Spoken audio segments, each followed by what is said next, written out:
Hi guys, welcome to GladrapChannel. Here we are live at the ABA for Trading Punches in Auckland, New Zealand. Here with you, Isaac Savage and the man himself, Shay, Mr. Business Brock. First up, out of the red corner, we've got Jesse, the Maniac Maio. How you feeling for this one, Shay? I'm feeling good. I've been like treated tonight, and it's good. I guess that is kind of arguable with this scoring system, whether we've been treated or not. Regardless, I think it's been a good night of fights. What we're seeing tonight too is maybe a new installation or a culture that come out hard, win the first round, win the second, you can go home. Don't leave anything for the road home. Yeah. Smash it coming out from the start. But saying that, look at this guy in the red. He's tatted up, 5'11". He's not that light. Both these boys are going to throw down, and I'm really looking forward to this fight, Shay. Jesse, the Maniac Maio. Is he going to live up to that name, the Maniac?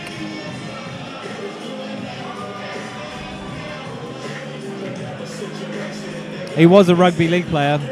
This is his second fight, and his favourite quote is, "It's not the size of the dog, but..." Well, Not the size of the dog in the fight, it's the size of the fight in the dog. thank you for finishing that one, Shay. Ladies and gentlemen, this is William Hopper. Now out of the blue corner, as Dale Husband just said, William Hopper coming in at 21 years old, 6'2". He's a plumber, always keen on boxing, and he's finally stepping in. This is going to be a test. He has got a massive crowd support with him tonight. Looking at the stands, he's got about 30, 40 strong. The crowd is behind him tonight.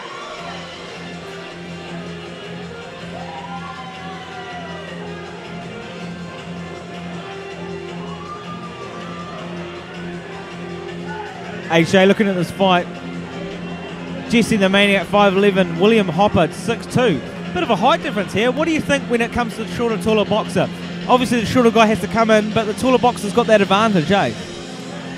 Well, you got to be a bit more, I guess, specific when you say advantage. I mean, reach-wise. I've been. Then you get Mike Tyson. I've never fought a guy shorter than me in my life. So, do they have the advantage? Well, that's why I asked you that question. I was wanting that sort of reply. I feel like if you know how to be the short person, then you hold a huge advantage being the smaller person. Well, like I said, I think it's an old school way of thinking as well, you know, or a more common way of thinking. Oh yeah, taller fighter, longer reach. But like, I know from my perspective, the taller they are, the better. For me personally, I prefer them even taller. What I actually dislike is when they're maybe like an inch or two taller than me. That's when it gets a little bit awkward, when they're not quite tall enough. But yeah, to answer your question after this jibber jabber, I prefer to fight taller guys. And saying that, Shay, I'm a short guy too, and I love it when a short guy fights a tall guy, because they have to be aggressive. They have to get in the inside. They can't box and move. They've got to be crazy up the middle, uppercuts. I love being on the inside. I love the inside fighting, and in the pocket. It's more my game. And oh wow, I see the size difference now.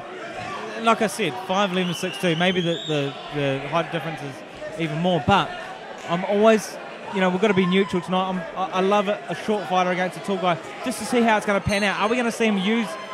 Is the tall guy going to use his reach, or is the shorter guy going to get in the inside and work in the pocket and get those uppercuts? Yeah, well, we're waiting to see. He's already had 2 fights, 2 wins. We should He's got a bit of a tongue pole guard there. Whoa, just came out quite aggressively there, the red. Jesse the Maniac. He's got a bit of a tongue pole kickboxer guard there, not holding it close to the chin. It's looking quite relaxed. But look at William. He's just you know, pouring out, using that reach, like I said. But what is reach when you're fighting a maniac? What is reach if you're against a psychopath maniac? Well, yeah, exactly. You got to know how to use it. And as a taller fighter, you'd want to put the punch more on the chest rather than on the you know, on the button, because you know that's going to stop him, or hopefully stop the Maniac in his tracks. But look at the Maniac. He's holding the glove out, trying to put off William. Just coming forward. He's just no. Oh!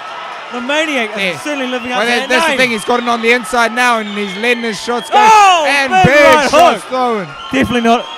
No, it clocked him well, but I don't think that's a standing 8 count, Shay.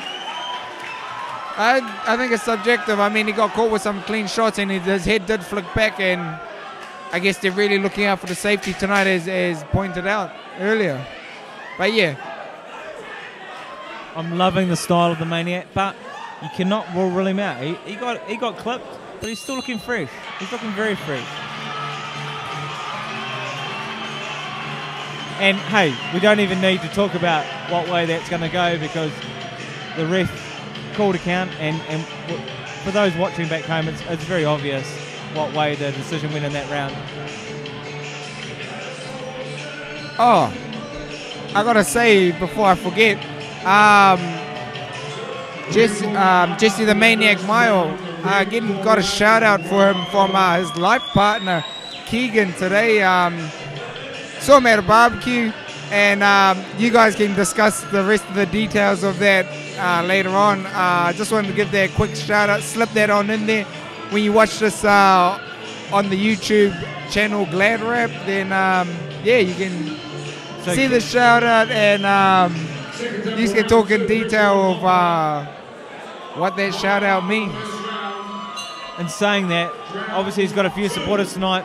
It went the way of the Maniac for that round. I didn't hear the judge's decision, but obviously it went that. Whoa! And saying that, Williams coming forward, he obviously knows that he lost that first round, so he's got to be aggressive in the second, Shay.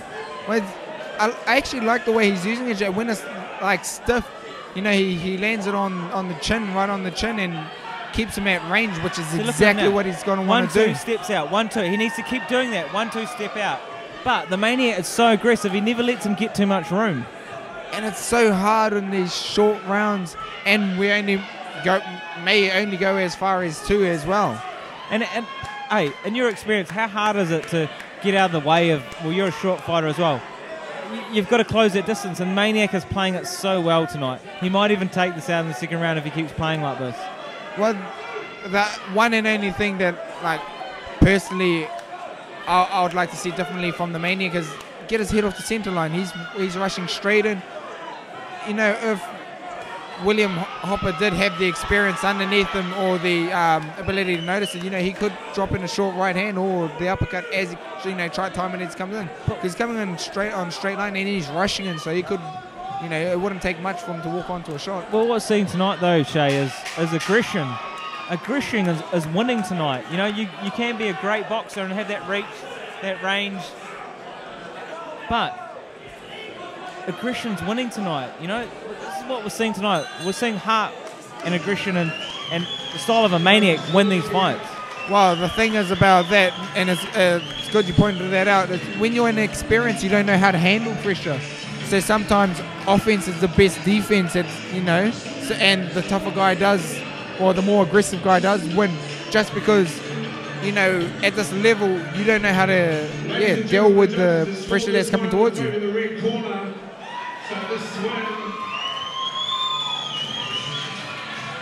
I feel the Maniac could go a few more rounds. I feel like both of them could, really.